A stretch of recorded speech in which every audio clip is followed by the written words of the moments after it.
எல்லாருக்கும் வணக்கம். அரட்டை ஸ்குவாட் அசெம்பிள் ஆயிட்டோம். மட்டு முதலாளி நானும் வந்துட்டோம். பெரிய நியூஸ் ஒன்று இருக்கு. மிகப்பெரிய நியூஸ்ல இருந்து ஆரம்பிக்கிறோம். ஐபிஎல் டாப் அப்போட ஆரம்பிப்போம். அப்புறம் ரஞ்சி டிராஃபி நிறைய மேட்சஸ்லாம் நடந்தது. இப்போ மிகப்பெரிய நியூஸ் என்ன அப்படின்னா அபிஷேக் சர்மாங்கிற பாருங்க. அபிஷேக் நாயர் நியூஸ் அவ்வளோ பெருசு. அபிஷேக் நாயர் வந்து set to become KKR coach. அது எல்லாரும் போட்டாங்க. Most of the mainstream media are carrying this. Set to become சில பேர் வந்து ஆயிட்டாருன்னே சொல்றாங்க. அபிஷேக் நாயர் கோச் ஆயிட்டாரு அப்படிங்கிறது ஒன்று. அபிஷேக் நாயர் கோச் ஆகணும்னா இந்த இப்போ ஒரு லாஸ்ட் ஒரு 1 மந்தாவே என்னன்னா இந்த எல்ஐசி ஏஜென்ட் மாதிரி ஒரு பாலிசி போடுங்க, பாலிசி கொண்டு வந்தாதான் உனக்கு போனஸ் இன்க்ரிமெண்ட்னு சொல்ற மாதிரி எல்லாருமே வந்து நீ பிராவோ வந்து நீ பூரான பிடிச்சிட்டு வர்றாரு அதனால அவர் கோச் ஆயிடுவாருங்கிறாங்க.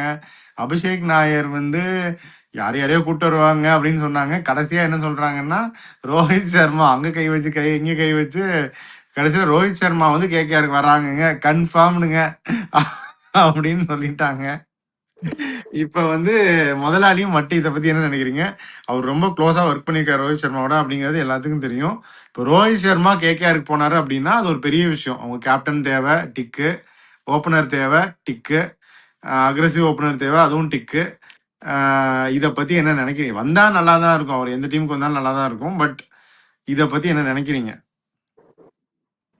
ரோஹித் சர்மாவோட அபிஷேக் நாயர் வந்து அவர் ஃபிட்னஸ்க்காக ஒர்க் பண்ணாரு. அது உண்மைதான். நிறைய பேர் கமெண்ட் பண்ணியிருந்தாங்க. அது வந்து என்னன்னா, இப்போ ரோஹித் சர்மாவோட அபிஷேக் நாயர் கான்ஃபிளிக்ட் ஆஃப் இன்ட்ரெஸ்டா இருக்கும். அவர் ஹெட் கோச் ஆயிட்டா அபிஷேக் நாயர் வந்து ரோஹித் சர்மா. பட் இது ஒரு பெரிய இஷ்யூவா இருக்கான்னு தோணுது. ஆனா ரோஹித் சர்மா வந்து அபிஷேக் நாயருக்காக எம்ஐ விட்டுட்டு இல்ல எம்ஐ அதுக்காக விட்டு கொடுப்பாங்களா அப்படின்றது இன்னொரு கேள்வி. கேகேஆர் வருவாரா? கேகேஆர் வரணும்னு அவருக்கு அவசியமும் இல்லை. He set well in Mumbai. அதுவும் இப்போ பாத்தீங்கன்னா இவர் return to form. Mumbai will more than happy to retain him and continue with him. அவர் இருக்க வந்து 27 வேர்ல்ட் கப் வரைக்கும் விளையாடுறேன்னு ஆசைப்படுறாருன்னா அப்போ 27 ஐபிஎல் வரைக்கும் விளையாடுறதுக்கு வாய்ப்பு இருக்குல்ல. ஸோ அப்படிப்பட்ட பிளேயரை why should Mumbai lose him? இதுக்கு தேவையில்லாம ரோஹித் சர்மா விட்டு கொடுக்கணும். அந்த மாதிரி ஒரு பேக்கப் பிளேயர் நீங்க பேக்ரவுண்ட்ல க்ரூம் பண்றீங்க, ஒரு இந்தியன் ஓப்பன் ரெடியா வச்சிருக்கீங்க, இப்ப ஜெய்ஸ்வால் மாதிரி வெளியே உட்கார வச்சிருக்கீங்க அப்படின்னா நீங்க சரி ரோஹித் சர்மா கேகேஆர் கொடுக்கலாம். இப்ப அந்த மாதிரி யாரும் உங்ககிட்ட இல்ல. அந்த மாதிரி அவங்களுக்கு யாரும் இல்ல. பட் நம்ம கிட்ட இல்லாத இன்ஃபர்மேஷன் அவங்ககிட்ட இருக்கலாம். என்ன அப்படின்னா இப்போ ரோஹித் சர்மா ஃப்ரீ அப் பண்ணா எவ்வளோட 18 ஃப்ரீ அப் ஆகும்னு நினைக்கிறேன் ஆப்ஷனுக்கு. சப்போஸ் இஷான் கிஷான் மாதிரி ஒருத்தர் உள்ள வராரோ, they may look into future. Rohit Sharma 2 வருஷம் ஃபியூச்சரு, இஷான் கிஷானுக்கு இன்னும் நிறைய இயர்ஸ் இருக்கலாம் அப்படின்னு அவங்க நினைக்கலாம். வெங்கடேஷ் ஐயருக்கு நிறையா இருக்கலாம் அப்படின்னு அவங்க நினைக்கலாம். சஞ்சு சாம்சன் மாதிரி ஒருத்தர் ஆப்ஷனுக்கு வராரு அப்படின்னா அவங்க யாருமே ரிலீஸ் பண்றதுக்கு இல்லையே. தீபக் சாகர், ரோஹித் சர்மா 2 பேரும் இல்லை அப்படின்னா அவங்க they can compete at least for Sanju Samson இல்லையா? 18 ஃப்ரீ ஆகுதுங்கிறது ஒரு பெரிய இதுதானே உங்களுக்கு. இஷான் கிஷான் நல்ல பிளேயர் தான், நான் இல்லைன்னு சொல்ல. பட் எனிடே இஷான் கிஷானோட 10 வருஷத்துக்கு ஐபிஎல் கேரியருக்கு நான் 2 வருஷம் Rohit Sharma IPL career take it. இல்லாட்டி அப்படி பார்க்காம ஒரு ரிக்ரூட்டனை வச்சு பெர்ஃபார்ம் பண்ணது ஒன்று சரியா ஒர்க் அவுட் ஆகல அவங்களுக்கு. அதை இப்போ இஷான் கிஷான் இருந்திருந்தாருன்னா ரிக்லிட்டன் பேர்ல் they can play Will Jacks and number 3 number 4 Tilak Varma, Suryakumar யாதவ்ன்றது அவங்க ரொம்ப கீழே போய் விளையாடுறது மேலே வந்தா ரொம்ப நல்ல பொசிஷன் ஆயிடும். ஒரு ஃபாரின் ஸ்பாட் அவங்களுக்கு வந்து ஃப்ரீ அப் ஆகுதுன்னு வச்சுக்கோங்க. அதனால சொல்றேன், விக்கெட் கீப்பர் யூஸ் பண்ணுன்றதுக்காக ரிக்லிட்டன் அதனால. பட் ஆனால் அது நடக்காது. ரோஹித் சர்மா இங்கே வரப்போறது இல்லை, நம்ம இதெல்லாம் சொல்றோம். பட் அவருக்கு வரணும்னு அவசியம் இல்லை. பட் அது இஷான் கிஷான் வந்து அன்லஸ் அவங்களுக்கு வந்து இஷான் கிஷான் ட்ரேட் வைடா கிடைக்குது, ஒரு இது ஆப்ஷனுக்கு வந்து அவங்க ரோஹித் சர்மா விட்டுட்டு இஷான் கிஷான் கிடைப்பாருன்னு போக முடியாது. அந்த அளவுக்கு காசு வச்சுட்டு போக முடியாது. என்னதான் வந்து இந்த ஷார்ட் ஆப்ஷன்ல அந்த மாதிரி ஒரு இந்தியன் பிளேயர் இருந்தாருன்னா எல்லாரும் இது பண்ணுவாங்க. நம்ம இவர் அபிஷேக் நாயர் வந்து கேஎல் ராகுல் கூட தான் ஒர்க் பண்ணிருக்காரு. அதை நம்ம வரணும் அதையும் சொல்லியிருக்காங்கல்ல, கேஎல் ராகுல் வர்றதுக்கு வாய்ப்பு இருக்குன்னு தான் சொன்னாங்க. அதான் அது 2 பேரும் விக்கெட் கீப்பர் கேகேஆருக்கு அதுவுமே கேப்டன்சி ஓபனர் அது எல்லாமே இன்னும் இதுவா இருக்கும். பட் ஆனா ஒருவேளை அபிஷேக் நாயர் 2 பேரையும் கூட்டு வராரோ? சரி இதெல்லாம் விடுங்க. இன்னொருத்தர் இருக்காரு, இப்ப இருக்கிற கரண்ட் கோச் என்னாச்சு, பவுலிங் கோச், அவர் அப்படியே இருக்காரா? பிராவோ. அத சொல்லுங்க, முதலாளி தான் எதை சொல்ல வந்தீங்க சொல்லுங்க. இல்ல பிராவோ வந்து இப்போ பிராவோ வந்து பூரண கூட்டு முடியல, அதனால அவரை தூக்கிடுவாங்க அப்படின்னு சொல்றாங்க. கேகேஆர் ஃபேன்ஸ்க்கு வந்து அவர் மேல அபிப்பிராயம் பெருசாலும் கிடையாது. பிளஸ் பிராவோ வந்து ரீசெண்டா சென்னைக்கு வந்தாரு. அது ஏதோ பிராண்ட் ப்ரொமோஷன் நினைக்கிறேன். அவர் வந்து தோனியை பார்த்தாரு. பட் ஆனா இது வந்து இல்ல அவர் வந்து திருப்பி சென்னைக்கு பவுலிங் கோச்சா வராரு அப்படின்னு ஒரு பேச்சு வர சொல்றாங்க. அது எந்த அளவுக்குன்னு பிராவோக்கு மட்டும் தான் தெரியும். இல்ல அதெல்லாம் இல்ல. ஏன்னா அவர் ஏற்கனவே ஒரு ஹெட் கோச் கிடையாது இல்ல. பவுலிங் கோச் மண்டர் மாதிரி தான் இருந்தாரு. அதை கண்டினியூ பண்ணாரு அவ்வளவுதான். ஏற்கனவே சந்திரகாந்த் பண்ணிட்டு இருக்கும்போதும் அந்த அதே பொசிஷன்ல தான் இருந்தாரு. But he has other applications இல்ல. அதர் நைட் ரைடர்ஸ் பிரான்ச்சைஸ்க்கு ஹெட் கோச்சா இருக்காரு. So I think he'll continue with that. சரி, இப்ப ரோஹித் சர்மாக்கு ஒரு இது சொல்லிட்டு போங்க அடுத்து. என்ன Rohit Sharma will stay in Mumbai. Mumbai தான். அன்லெஸ் அவங்களுக்கு வந்து இஷான் கிஷான் கிடைக்கிறாருன்னு லைக் அவுட் சைட் ஆக்ஷன் கிடைச்சாருன்னா ஏன் சஞ்சு ஆக்ஷனுக்கு கிடைக்க கூடாதா அவங்களுக்கு? கொடுத்தா வேணாம்பாங்களா? கிடைக்கிற அளவுக்கு காசு இல்ல.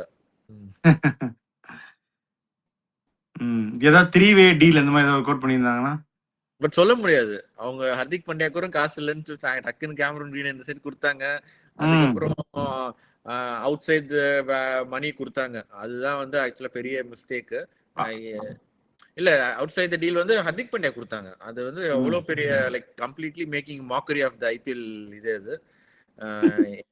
இல்லடா அதாவது அபிஷியலா எதுக்கு எல்லாரும் வந்து இவ்வளவு கோடியை தான் கொடுத்து வாங்கணும்னு வச்சிருக்கு. ஒரு பிளேயருக்கு வந்து காசு கொடுக்கறது வந்து வெளியே அவுட் சைடு கொடுக்கறது வந்து அதுவும் லீகலா கொடுத்தாங்கன்னு நினைக்கிறேன். அது வந்து பெரிய இது. ஏன்னா அந்த கான்ட்ராக்ட்ல ஏதோ வந்து சம்திங் எவ்வளோ குஜராத் டைட்டன்ஸ் கொடுக்குறோமோ அதுல வந்து பெர்சன்டேஜ் இவருக்கு வர மாதிரி ஏதோ சம்திங் கான்ட்ராக்ட் இருந்துச்சு. அது மாதிரி டீல் பேசி பண்ணாங்க. அபிஷியலா பண்ற மாதிரி ஒரு லூப் ஹோல் வச்சு பண்ணாங்க. அது வந்து ஒரு கம்ப்ளீட் மாக்கரி. அந்த மாதிரி ஏதாவது பண்ணுவாங்கன்னு நினைக்கிறேன். அப்படி பண்ணா தவிர பண்ணலாம்டா. இல்ல கேகேஆர்ல இருந்து ஆர்ஆர் யாராவது பிளேயரை ஒத்துட்டு இருந்திருந்தா அதுவும் நமக்கு தெரியாது இல்லையா? பிளேயர் கேட்டாங்கன்னா கண்டிப்பா அவங்க யாரை கேட்பாங்க? என்ன வருண் சக்கரவர்த்தி இல்லடா, சப்போஸ் இப்ப வெங்கடேஷ் ஐயர் எங்களுக்கு போதும் ஓகேன்ட்டாங்கன்னா ராஜஸ்தான் ராயல்ஸ். பட் 22 கொடுத்து வெங்கடேஷ் ஐயர் வாங்க மாட்டாங்கன்றாங்க. என்னதான் அவங்க வந்து இது பண்ணாலும் என்ன பிரைஸ் கொடுத்தாலும் 22 மைனஸ் பண்ணும். எங்க ஆள் நிதிஷ் ராணாவே கொடுத்துருங்க அப்படின்னாங்கன்னா நிதிஷ் ராணா நிதிஷ் ராணா பிளஸ் ஏதாவது கேஷ் அந்த மாதிரி அட்ஜஸ்ட் பண்ணியிருந்தாங்கன்னா நிதிஷ் ராணா வந்து கேகேஆர் உடைய லாயலிஸ்ட். அப்படி லாயலிஸ்டா போனதும் திட்டினார்ல எடுக்கலன்னு சொல்லி. அதுக்குதான் திருப்பி எடுக்கிறாங்க. என்ன மட்டும் ஏதோ என்ன சொன்னீங்க? பட் 22க்கு மைனஸ் பண்ணணுமா என்ன உங்களுக்கு? அந்த அளவுக்கு ஒர்த் இல்ல. இல்லடா, ராணான்னு ஒரு ஸ்பாட் அது கிளியர் ஆயிருது. பேலன்ஸ் வந்து ஏதாவது இவங்க கேகேஆருக்கு பயங்கர டீல். இப்ப வெங்கடேஷ் ஐயர் கொடுத்துட்டு நான் நிதிஷ் ராணா வாங்கிட்டு அவுட் ரைட் ஸ்வாப்னா இவங்களுக்கு பயங்கர டீல். பட் 22 மைனஸ் பண்ணோம்ல ராஜஸ்தான் ராயல்ஸ் என்ன அவ்வளோ ஏன் இது பண்ணோம்? அவர் ஆக்ஷன்ல போனாலும் அவர் என்ன ஒரு 14 போவார், அதிகமா போவார். இல்லடா, நான் என்ன சொல்ல வரேன்னா ரோஹித் சர்மா கேகேஆர் ஓகேவா? Let that sink in. Sanju Samson Mumbai Indians. Venkatesh Iyer வந்து ரித்தீஷ் ராணா டு ராஜஸ்தான் இது சாரி வெங்கடேஷ் ஐயர் டு இது அப்படின்னா அது உங்களுக்கு இதாகதா? பேலன்ஸ் எதுவும் பண்ணா கேஷ் இத. பட் ராஜஸ்தான் ராயல்ஸ்க்கு என்ன யூஸ்? சஞ்சு சாம்சன் தான் எடுத்துக்கோங்க 16க்கு, நாங்க வெங்கடேஷ் ஐயர் 22க்கு வாங்கியிருக்கோன்றது ராஜஸ்தான் ராயல்ஸ் என்ன யூஸ்ன்னு கேட்கிறேன். 22 இல்ல கம்மியா வாங்கிட்டு வேற யாராச்சும் ஏதாவது பேலன்ஸ் பண்ணாங்கன்னா முடியாதுன்ற அது ரூல் வந்து அவங்க என்ன ஆப்ஷன்ல எடுத்தாங்களோ அந்த பிரைஸ் பண்ணி தான் மைனஸ் பண்ணணும். அவங்களோட இதுல அவங்களுக்கு எவ்வளவு வேணா கொடுத்துக்கலாம். நீங்க வெங்கடேஷ் ஐயருக்கு 22 கொடுக்க முடியாது, இவ்வளவு உனக்கு டீல் பேசி இது பண்றோம்னா அது பண்ணிக்கலாம். பட் அவங்களுக்கு அந்த ஆப்ஷன் பர்ஸ் மணில 22. பழைய Rajasthan first year second year தான் இந்த டீல் பண்ணிருப்பாங்க. எங்களுக்கு ஆப்ஷன்ல இருந்து குறைச்சிக்கோங்க, எவ்வளவு வேணா குறைச்சிக்கோங்க, நாங்க அவ்வளவு வாங்கவே போறது இல்லை அப்படின்னு சொல்லிட்டு அதே செகண்ட் இயர்ல தானே ஃபைன் எல்லாம் பே பண்ணாங்க, மினிமம் கூட செலவு பண்ணாம. அப்போ அந்த மாதிரி இல்ல இப்ப. அப்ப அதுக்கான வாய்ப்பு கம்மிங்கிறீங்க, இவ்வளவு பண்ண மாட்டாங்கன்றீங்க. Mumbai is pulling capable of pulling out amazing deal. அவங்க எதனாலும் ட்ரேட் பண்ணறதுக்கு வாய்ப்பு இருக்கு. அதை வந்து போஸ்ட் ஆப்ஷன் கூட பண்றதுக்கு வாய்ப்பு இருக்கு. ஸோ நம்மளுக்கு வந்து மும்பை பொறுத்த வரைக்கும் அவங்க ஆப்ஷன்ல எப்படி பிஹேவ் பண்றாங்க பொறுத்து நம்மளுக்கு தெரியும். எல்லாம் இன்னும் ஒரு 20 நாள் தானே, ஃபுல் டீடைல்ஸ் அவங்க என்னன்னு தெரிஞ்சிடும். எல்லா டீமும் யார் ரிட்டைன் பண்றா ட்ரேட் பண்றாங்க. பட் முன்னாடி வந்து இந்த ப்ராஃபிட்டபிளா ஆகிறதுக்கு முன்னாடி ஃபர்ஸ்ட் ஒரு 5 இயர்ஸ்ல வந்து மும்பை இந்த மாதிரி நிறைய கேஷ் டீல்ஸ் வாங்கினாங்க. தினேஷ் கார்த்திக் இந்த மாதிரி நிறைய கேஷ் டீல்ஸ். அப்போ வந்து மற்ற கிளப்ஸுக்கு வந்து ராஜஸ்தான் பஞ்சாப் மாதிரியான டீம்ஸ் வந்து நிறைய கேஷ் டீல்ஸ் வந்து அக்செப்ட் பண்ணாங்க. இப்போ வந்து I think every one is profitable. So அதனால இப்போதைக்கு மோஸ்ட் ப்ராபப்ளி எந்த டீமும் வந்து அவங்களுக்கு நல்லது இல்லாம இல்ல என் பிளேயர் விளையாட மாட்டாங்கன்னு இல்லாம nobody will accept cash deal. அதாவது நீங்க இப்ப கம்பேர் பண்ணோம்னா முன்னாடி வந்து நம்ம ஃபேண்டசி விளையாடுறப்ப மட்டும் டீல் போடும் எல்லாரும் எங்களெல்லாம் ஏமாத்தி ஜெயிப்பான். இப்ப எல்லாரும் அலர்ட் ஆயிட்டாங்க டீல் போறதுக்கு முன்னாடி. ஆமா. So, அந்த மாதிரி வந்து எல்லாரும் ஏமாத்துறாங்கன்னு எல்லாருக்கும் தெரிஞ்சிருச்சு இப்ப. ஒரிஜினல் மும்பை இந்தியன்ஸ் வந்து மட்டும் தான். ஸோ அதனால இப்போ அப்படியே ரஞ்சிக்கு போவோம். ரஞ்சியில் வந்து தமிழ்நாடு அதே தான் செஞ்சுட்டாங்க. 512 ரன்னு ஆசை தீர அடிச்சிட்டாங்க இந்த நாகாலாந்து பாவம். 3 விக்கெட் போய் டிக்ளேர் பண்ணிட்டாங்க. 200 அடிச்சிட்டாரு பிரதோஷ் ரஞ்சன் பால் வேற. அண்டே சித்தாத்தூர் 65, பாபா ஒரு 32. ஸோ இதில் வந்து நாகாலாந்து திருப்பி வந்து 150 ஃபார் 4. அவங்க ஆக்சுவலாக ஃபர்ஸ்ட் இனிஷியலாக 4 விக்கெட் டக்குன்னு போயிடுச்சு. குஜப் ஹேட்ரிக் வரை எடுத்தாரு. ஸோ அதுக்கப்புறம் இப்போ எல்லாரும் வந்து அவர் ரீடைன் பண்ணணும்னு சொல்லிட்டு இருக்காங்க. முன்னாடி ஒரு 2 டேஸ்க்கு முன்னாடி வரைக்கும் 1 வீக் முன்னாடி வரைக்கும் அவர்லாம் ரிலீஸ் லிஸ்ட்ல இருந்தாரு. இப்போ ட்விட்டர்ல வந்து அவரை எவரையும் சேர்த்து ரிட்டைன் பண்ணுங்க அப்படின்னு ட்விட்டர் செலக்ஷன் கமிட்டி வந்து அவரை இது பண்ணிருச்சு, நிராகரிச்சிருச்சு. இப்போ சௌத்ரி அவுட், குர்ஜப்ரீத் சிங் இன் அப்படின்ட்டாங்க. ஆனா குர்ஜப்ரீத் சிங் வந்து தமிழ்நாட்டுக்காக நல்லா தான் போட்டிருந்தாரு. இந்த ரெக்கனிங் இந்தியா ஏக்கெல்லாம் விளையாடுறாரு. இப்ப அப்படி பாத்தீங்கன்னா இப்ப இந்தியா ஏக்க செலக்ஷன்ல முகேஷ் சௌத்ரி வந்து கணக்குல கூட இல்ல. Is better off Gurjapneet Singh கொடுத்த சான்ஸ் யூஸ் பண்ணிட்டு தான் இருக்காரு. அந்த லாஸ்ட் டைம் அந்த இன்ஜுரி ஆகாட்டி மேபி அண்ட் நம்மளுக்கு பிரிவர்ஸ் கிடைச்சிருக்காது, அது வேற விஷயம். பட் இருந்தாலும் we could retain him and ஒரு ஃபாஸ்ட் பவுலர் இவர் ஸ்பேஸ்ல வந்து நம்ம க்ரூம் பண்றது பெட்டர் தான். ஏன்னா டிஎன்பிஎல்ல நல்லா தான் பெர்ஃபார்ம் பண்ணாரு அவர். சரி, அப்ப என் தலைவன் கருண் நாயர் செஞ்சுரி அடிச்சாரு இன்னைக்கு. என்ன எடுத்து திருப்பி ஒன்றும் நறுக்கி விட்டுலாமா? அவர் இன்னும் ட்வீட் பண்ணலையே. இல்ல அப்படி நம்ம பேசுறப்ப அது பண்ண வந்து அவங்க தான் சாய் சுதர்ஷன் வந்து இந்தியா ஏ டீமோட வைஸ் கேப்டன் ஆக்கிட்டாங்க. ஐ திங்க் அதுக்கு மேல I don't think they will move on from him. At least இப்போ இருக்க மேனேஜ்மெண்ட் இருக்கிற வரைக்கும் கருண் நாயர் கேஸ்க்கு வந்து இப்போதைக்கு ஆன் ஹோல்டு தான். சாய் சுதர்ஷன் தான் வந்து ஃபர்ஸ்ட் ப்ரிஃபரன்ஸ். அன்லஸ் இது இன்ஜுரி ஏதாவது வழியா நோ சான்ஸ். ப்ரிஃபரன்ஸே இப்போ தேவ்தத் படிக்கல் தான். ஜார்க்கண்ட் இன்னைக்கு மேட்ச் வேற 332 ஆல் அவுட்.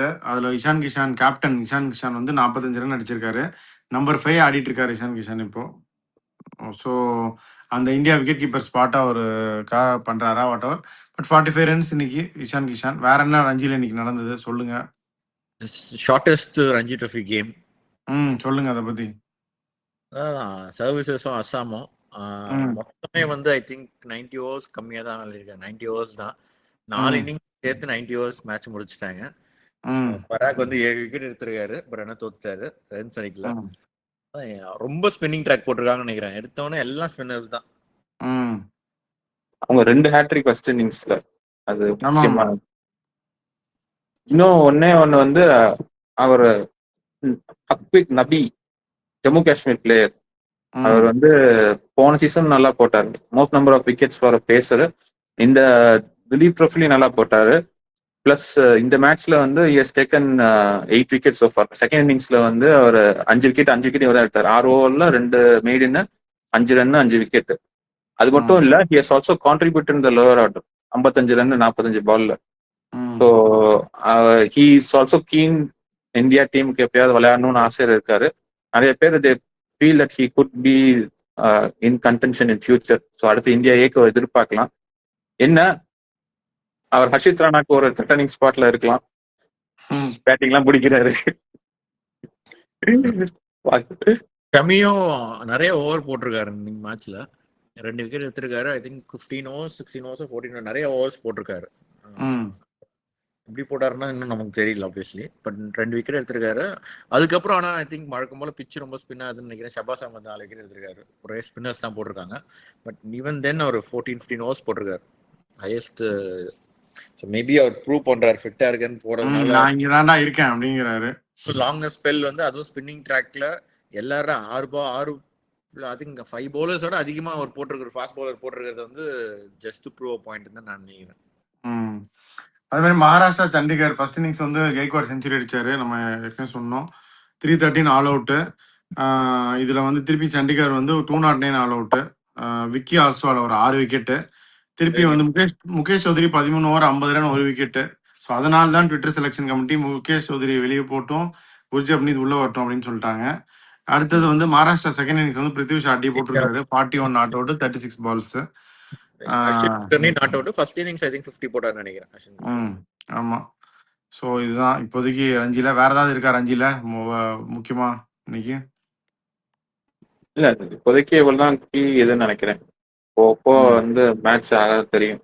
பார்ப்போம். அதை பற்றி நம்ம டிஸ்கஸ் பண்ணுவோம். ஸோ இன்னைக்கு வந்து இதுதான் வியூவர்ஸ், ரோஹித் சர்மா அப்படிங்கிற ஒரு மிகப்பெரிய இதுதான் இன்னைக்கு ஓடிட்டு இருக்கு. நீங்கள் என்ன நினைக்கிறீங்க அதை பற்றி கமெண்ட் பண்ணுங்க. அதே மாதிரி ரஞ்சி பெர்ஃபார்மன்ஸ் பற்றி சொன்னோம். யார் வந்து இந்தியன் டீமுக்குள்ள அடுத்து பிரேக் அவுட் ஆகணும் அப்படின்னு நீங்கள் நினைக்கிறீங்க அதையும் சொல்லுங்கள். இந்த பிரியாணி பஞ்சாயத்தை நாங்கள் சார்ட் அவுட் பண்ணிடுறோம். 200 நாங்கள் கேட்டோம், நீங்கள் இன்னும் 200 கொடுத்தீங்க. அது யூடியூப் வந்து நிறைய கமெண்ட்ஸை டேக் டவுன் பண்ணிட்டாங்க. 200க்கு மேலே நேற்றே போயிடுச்சு. இது 200 வருதான்னு நாங்கள் பார்க்குறோம். அப்படி இல்லாட்டி நாங்கள் ஏதாவது ஒரு வழி பண்ணி பிரியாணி நாளைக்கு உண்டு. நாளைக்கு அந்த முடிவு எடுக்கப்படும். பிரியாணி கொடுக்கப்படும். பிரியாணி தருவது உறுதி. தேதியும் நாளைக்கே அறிவிக்கப்படும். நாங்கள் வந்து உங்களுக்கு கம்யூனிகேட் பண்ணுறோம். ரொம்ப thanks. Will keep growing. So முதலாளி நீங்கள் சொல்கிறது சொல்லுங்கள். Thank you for following us. We'll keep you posted on further videos. So signing off, your Spot. Bye.